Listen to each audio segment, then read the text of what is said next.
অহংকার আর জুলুম দিয়ে কখনো ইনসাফের রাজনীতি প্রতিষ্ঠিত হয় না। বাংলার পৃথিবীর কোথাও শরিয়া আইন নেই এবং হুজুরা চাপাতি নিয়ে দৌড়াই, এটাই বলেছেন। আমি আচ্ছা, যে দেখিনি, যদিও আমি আপনি কি বলবেন? আমি এই আপনার এই জায়গাটাই আমি বলছি যে আমি বক্তব্যটা শুনি নাই, এখন শুনলাম ভাইয়ের কাছ থেকে। এবং না শুনে, এবং এটা তো দলের প্রতিনিধিত্বশীল বক্তব্য না, আসলে রাজনৈতিক দলের নেতৃবৃন্দ বিভিন্ন সময় বিভিন্ন বক্তব্য দেন। এটাকে আমি বিচ্ছিন্নভাবেই দেখতে চাই। এটা হয়তো বা আমি মনে করি যে এটা দলের বক্তব্য নয়, এটা ওনার বক্তব্য, উনি কোনভাবে কীভাবে দিয়েছেন ধরে নিচ্ছি ভাইয়ের কথা ব্যারিস্টার অনুযায়ী। আমরা তো গুরুত্বপূর্ণ ব্যক্তি। হ্যাঁ, গুরুত্বপূর্ণ ব্যক্তি, কিন্তু অলওয়েজ আপনার মনে রাখতে হবে, যদি শীর্ষ ব্যক্তিও হন অনেক সময় বক্তব্য দেন না, আমরা যদি বক্তব্যটাকে বিচ্ছিন্নভাবে ধরি তাহলে তো জট লেগে যাবে। এই জন্য আমি এটাকে দলের বক্তব্য ধরছি না। কিন্তু শরিয়া শব্দ সম্পর্কে আমার যে যতটুকু স্টাডি, আমি বলি যে শরিয়া শব্দের কিন্তু একটা অর্থটা হচ্ছে যে এটা কিন্তু ইসলামী পরিভাষা, বিধিবিধান, ইসলামী নিয়মকানুন। আমাদের দেশে কিন্তু শরিয়াটা ইন্টিগ্রাল পার্ট অফ আওয়ার, মানে যে কনস্টিটিউশন, আমাদের ল, আমাদের সোসাইটি। যেমন আমাদের বিয়ে শাদিগুলো কিন্তু হয় শরিয়া মোতাবেক। সুতরাং আমাদের সমাজের মধ্যে কিন্তু শরিয়াটা আছে, শরিয়া আছে।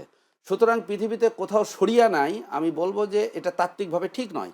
কিন্তু যদি আমি বলি, ভাইয়ের কথাতে এখন চলে আসি, যে শরিয়া মানে যদি বলি, যেমন ইরানে একটা বিপ্লব হয়েছে, ইরানের বিপ্লব সম্পর্কে কিন্তু মুসলিম উম্মার মধ্যে দু ধরনের তত্ত্ব আছে। একটা হচ্ছে এটা শিয়া বিপ্লব হয়েছে, আবার ইরান বলেছে এটা ইসলামী বিপ্লব হয়েছে। ইসলামী বিপ্লব হওয়ার মাধ্যমে ইরান কিন্তু পরিপূর্ণরূপে আগের ব্যবস্থা থেকে একটা পরিপূর্ণ বিপ্লব বলতে যা বোঝায়, রেডিক্যাল চেঞ্জ, একটা হলিস্টিক চেঞ্জে চলে আসছে।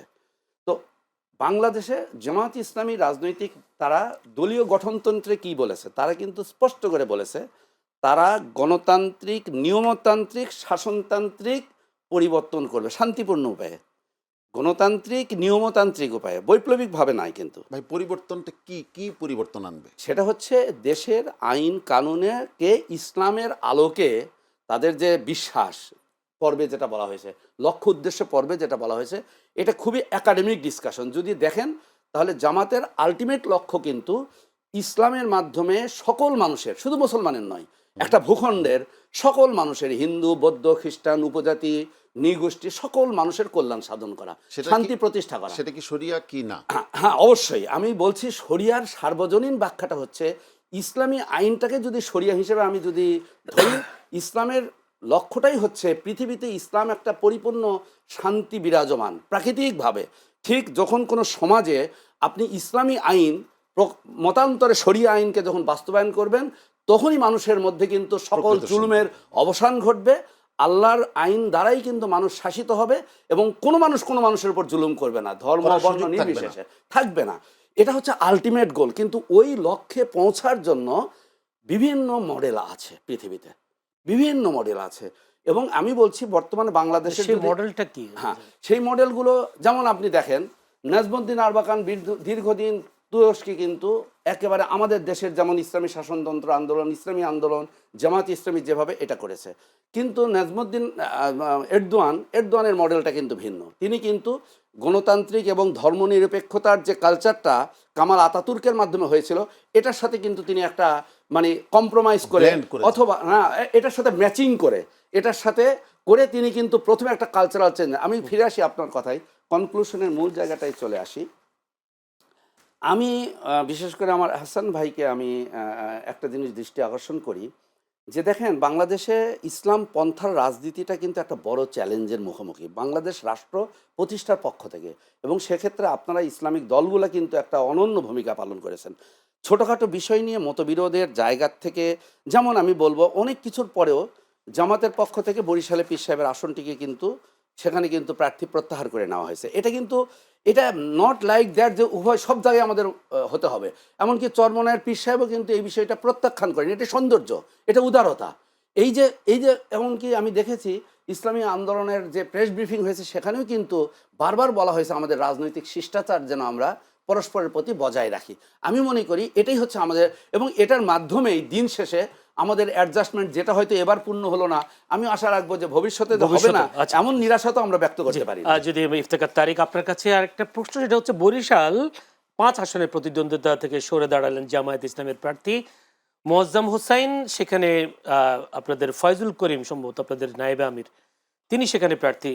যে জামায়াতের প্রার্থী সরে যাওয়া মানে আপনাদেরকে যে সমর্থন দিয়ে অনেকটা সমর্থনের মতো যে আসন প্রার্থী প্রত্যাহার করে নেওয়া, তার মানে কি ভেতরে ভেতরে আবার যদি জামায়াতের সাথে আবার আপনার যুক্ত এটাতে- হওয়ার সুযোগ আছে কিনা? দেখুন, এটাতে বা ওনারা যুক্ত হবেন ওখান থেকে কিনা? প্রত্যাহার করেছেন, আমরা এটাকে ইতিবাচকভাবে দেখতে চাই। আমরা তো ওনাদের আমিরের আসনে আমরা দিইনি, মানে Nomination-ই দেয়া হয়নি। নমিনেশনই সাবমিট করতে ছাত্রীরা। দিইনি। তার মানে ভিতরে ভিতরে না, আপনার ঠিক আছে। আমি শেষ করি। এটা হলো সৌজন্য। কিন্তু কিন্তু গতকালকে এখন যারা 10 দলীয় জোটে যারা আছেন, তাদের মধ্যকার একটি দলের যুগ্ম মহাসচিব নিয়ামতুল্লাহ আমিন খেলাফত মজলিসের, উনি একটা পোস্ট দিয়েছেন খুবই সিগনিফিক্যান্ট। আমাকে যদি একটু সময় দেন, জি, দ্রুত। আমি সেটা আপনার সামনে উপস্থাপন করার চেষ্টা করছি। সেখানে উনি স্পষ্ট করেছেন যে একটা মিনিট, গতকালকে পূর্ণদৈর্ঘ্য চলচ্চিত্র হয়েছে, আপনারা লক্ষ্য করেছেন বিভিন্ন জায়গায়, ওই ঘেরাও করে রাখা, এত মানে যে উইথড্র করতে না দেওয়া। আজকে এনসিপির তুষার, সে দুঃখ ভারাক্রান্ত হৃদয়ে বলেছে যে বারবার তাকে অনুরোধ করার পরেও আসন প্রত্যাহার করেনি।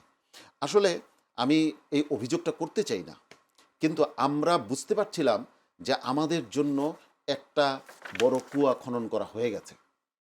আমরা সেই কুয়াটায় পড়তে চাই না। এটা তিনটা দিক থেকেই। কুয়াটা করলো কারা? কেউ একজন করেছে, 11 মানে জোটের কেউ নাকি 11 বাইরে? দলীয় জোটের ভিতরে এই কুয়াটা আমাদের জন্য করা হচ্ছে। দেখা যেত, দেখুন আপনি বলেছেন যে আমাদের মূল জায়গাটা হচ্ছে আদর্শিক জায়গা, দ্বিতীয় নাম্বার হচ্ছে রাজনৈতিক অস্বচ্ছতা। মানে আমরা ধারণা করছিলাম যে কোনো একটা নেগোসিয়েশন হচ্ছে, সেই নেগোসিয়েশনের বিষয়ে আমাদের কাছে কিছু তথ্য ছিল, এটা টকশোতে আলোচনা করার মতো না। তৃতীয়ত হচ্ছে যে আত্মসম্মানের প্রশ্ন। আত্মসম্মানের প্রশ্নের জায়গাটা হলো, আমার যেখানে শক্তি আছে, মানুষ সহজ সরলটা দেখে, আপনাদের জন্য 54টা সিট আছে, আমার যেখানে শক্তি আছে সেইখানে আমার সিটটাকে না দিয়ে আমার যেখানে দুর্বলতম জায়গা সেখানে যদি আমার আমার কাছে সময় খুবই কম, ইফতেখার তারিক। আমি এই বিষয়টা, আমাকে একটা মিনিট সময় দিবেন, আমাকে একটু ওনার সাথে কথা বলে আমি এটা বলবো ইনশাআল্লাহ। খুবই সিগনিফিক্যান্ট। আপনি একটা প্রশ্ন হলো যে আপনারা বললেন যে আপনাদের অনেক সিগনিফিক্যান্ট বা অনেকগুলো আসন আছে যেখানে আপনার জেতবার মতো একটা সুযোগ আছে, কিন্তু বিদেশ থেকে অনেক ইউটিউবার বলছেন ইসলামী আন্দোলন একা যদি নির্বাচন করে একটা সিটও পাবে না। আমাদের যদি একটা সিটও না হয়, কারণ আমরা ইসলামী আন্দোলন করি আল্লাহ রাব্বুল আলমিনের বিধান বাস্তবায়নের জন্য, আল্লাহ সন্তুষ্টির, নামাজ পড়ি আল্লাহ সন্তুষ্টির জন্য। ঠিক আমরা ইসলামী আন্দোলন করি ইবাদত হিসাবে। আমরা ইসলামী আন্দোলন প্রতি বিন্দু থেকে সিন্ধুর দিকে আগাচ্ছে, কখনোই মাইনাস পয়েন্টে যায় নাই, কখনো আমাদের অগ্রগতি নিম্নগতিতে যায় নাই। তো অতএব সিট ধরে নিলাম সিট পাবো না, তাতেও আমাদের একজন কর্মীর হৃদয় ভাঙবে না। ধন্যবাদ। আমি এটাই থাকতে চাই, হৃদয় ভাঙবে না। আমি যেতে চাই সৈয়দ আব্দুল আজিজ, আপনি কি মনে করেন? আমরা দেখলাম জামায়াত বিভিন্ন জায়গা থেকে প্রার্থী তাদের প্রত্যাহার করে নিয়েছেন এবং তারা দেখলাম জামায়াতের অনেক প্রার্থীরা আনন্দ মনে, বিশেষ করে যদি আমি ঢাকাও যদি ধরি, আতিকুর রহমান, হেলাল, অ্যাডভোকেট হেলাল, তারা প্রার্থিতা প্রত্যাহার করে নিয়েছেন। কিন্তু চট্টগ্রামে দেখলাম 8 আসনে প্রত্যাহার করেনি ডাক্তার আবু নাসের, নরসিংদী 2 আসনে প্রত্যাহার করেননি আমজাদ হোসেন, দুই লেখা আছে, হ্যাঁ। সেখানে সরোয়ার তুষার প্রার্থী, খুবই সিগনিফিক্যান্ট একজন প্রার্থী সরোয়ার তুষার। আর চট্টগ্রামে যিনি আছেন তিনি হচ্ছেন সম্ভবত জোবাইরুল হাসান আরিফ।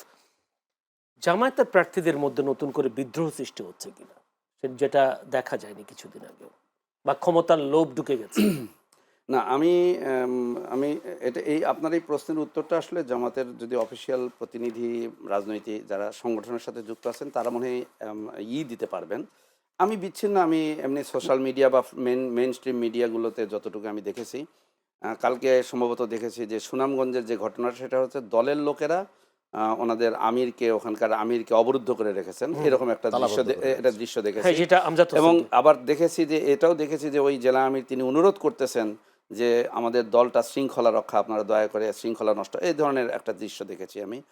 আর সরোয়ার তুষারের বিষয়টা আমি এখন পর্যন্ত এটা পুরো বিষয়টা ফ্যাক্টটা আমি জানি না, আমি নিজে দেখিনি। আমি একটা জিনিস আপনাকে বলি যে আপনি যখন যে কোনো জিনিসটা হয় কি, যখন পুরো ক্যানভাসটাকে আপনি যদি দেখেন, আপনি শুরুতেই যে কথা বলেছেন যে জামাত ইসলামী বাংলাদেশে এমন একটা রাজনৈতিক দল, জামাত ইসলামী তো 54 বছর শুধু সমালোচিতই হয়েছে নানাভাবে, তাই না? কিন্তু জামাত ইসলামী কতগুলো রাজনীতির নতুন কালচার তৈরি করেছে। যেমন এবারে আপনি নিজেই বললেন যে মানে প্রায় 300 আসনেই তারা প্রায় 2 বছরের আগে থেকে তারা নমিনেশন ফাইনাল করার পরে তারা রাজনৈতিক এই মুহূর্তের মধ্যে ঘোষণার মাধ্যমে অনেক ভালো ভালো, যেটা ভাই বললেন ওনাদের ক্ষেত্রে অনেক ভালো ভালো জায়গাগুলো থেকে নিঃশব্দে এবং কোনো প্রকার ছাড়াই হয়নি। আমাকে সামগ্রিকটাই দেখতে হবে, এটাই হচ্ছে একটা দলের আপনার বিষয়টা। সুতরাং বিচ্ছিন্ন যদি দু চারটা ঘটনা, আপনার কোনো জিনিসে তো অ্যাবসোলুট আল্লাহ তাআলা ছাড়া তো কোনো জিনিসকে আপনি পরম পূর্ণ শক্তির উৎস, নবী কবি নজরুলের যে ভাষাটা আর কি, তো একমাত্র পূর্ণতা আল্লাহ তাআলার মধ্যে, তিনি ত্রুটিবিহীন। আর আমরা মানুষ, আমাদের মধ্যে কিন্তু সমাজ ব্যবস্থায় বিচ্যুতি থাকবে। সুতরাং ওই বিচ্যুতিটুকু নিয়ে আমি আলোচনা করতে রাজি না। বাংলাদেশ জামাত ইসলামী বাংলাদেশের রাজনীতির মধ্যে অনেকগুলো ভালো কালচার নিয়ে আসছে, সেটা এবারের কিন্তু যেটা ভাইও বললেন যে ওখানে আসছে, আবার হয়তো ছোটোখাটো কিছু বিষয় আছে, কিন্তু আমি মনে করি কতটুকু এফেক্টিভ হবে বা কতটুকু শেষে, ওনার একটা খুব ভালো, উনি কারেজিয়াস একটা কথা বলেছেন, সেটা হচ্ছে যে যদি একটাও আসন না পাই কিন্তু আমাদের আদর্শের জায়গাটাতে আমরা ঠিক আছি। আমরা মনে করি যে এটা হচ্ছে একটা খুব কারেজিয়াস স্টেটমেন্ট, যে রাজনীতিটা শুধুমাত্র ক্ষমতার জন্য না, রাজনীতি তার একটা অবস্থান। তো জামাত ইসলামীও আমি মনে করি যে এই যে সিগনিফিক্যান্ট ওই জায়গায় যে একটা প্রতিপক্ষের একজনকে কিন্তু শর্তবিহীন ভাবে, ওই যে ভাই বললেন যে আমার একটা ওই আসনে বাক্য বলতে হবে। কোনো ইয়ে দেওয়া হয় নাই, জি, তো শেষ। এটাই হচ্ছে আমাদের সৌন্দর্য। জি, শেষ করতে হবে 30 সেকেন্ডে। নিয়ামতুল্লাহ আমিন, যে খেলাফত বাংলাদেশ খেলাফত মজলিসের দায়িত্বশীল, তিনি একটা পোস্ট দিয়েছেন, 210টা আসনে নির্বাচন করার সুযোগ পেয়েও শোকর নেই, বরং জোটের প্রতিটি প্রার্থীর সাথে অসম্মানজনক আচরণ, অশালীন ভাষা ও পরিকল্পিত মানসিক টর্চার চালানো হচ্ছে। জোট কি একতরফা দয়া? প্রার্থীরা কি ভিক্ষা নিয়ে মাঠে নেমেছে? জোট মানে পারস্পরিক সম্মান, ত্যাগ ও শালীনতা। সহযোদ্ধাদেরকে অপমান করে কোনো ইসলামী বা নৈতিক রাজনীতি দাঁড়ায় না। যারা আজ সহযোদ্ধাদেরকে ভেঙে দিতে চায়, ক্ষমতায় গেলে তারা জনগণের সাথে কি করবে তা বুঝে নিতে কষ্ট হয় না। জি, আমি মনে হয় শকরহীনতা, এখানে এই লাস্ট লাইন, শকরহীনতা, অহংকার আর জুলুম দিয়ে কখনো ইনসাফের রাজনীতি প্রতিষ্ঠিত হয় না। জি, সম্ভবত জামাতকে ইঙ্গিত করেছেন কথাগুলো। হতে পারে। জোটের বিশেষ করে কি জামাতকে তো বলেছেন। শেষে জনগণও বিচার, জনগণের দেখা তো একটা আমরা বিচার হয়তো আছে। জানি না তিনি কাকে বলেছেন, হয়তো তিনি জোটের জামায়াতকে বলেছেন, সবাই তো তাদের মধ্যে আবার হয়তো সেই সহনশীলতা আসবে, আবার সেই মিলমিশ হবে, সেটাও হয়তো হইতে পারে। রাজনীতিতে শেষ বলতে কিছু নেই। দর্শক, আমরা এতক্ষণ আলোচনায় ছিলাম ভোটের মাঠ ও সহনশীলতা এই বিষয়টা নিয়ে।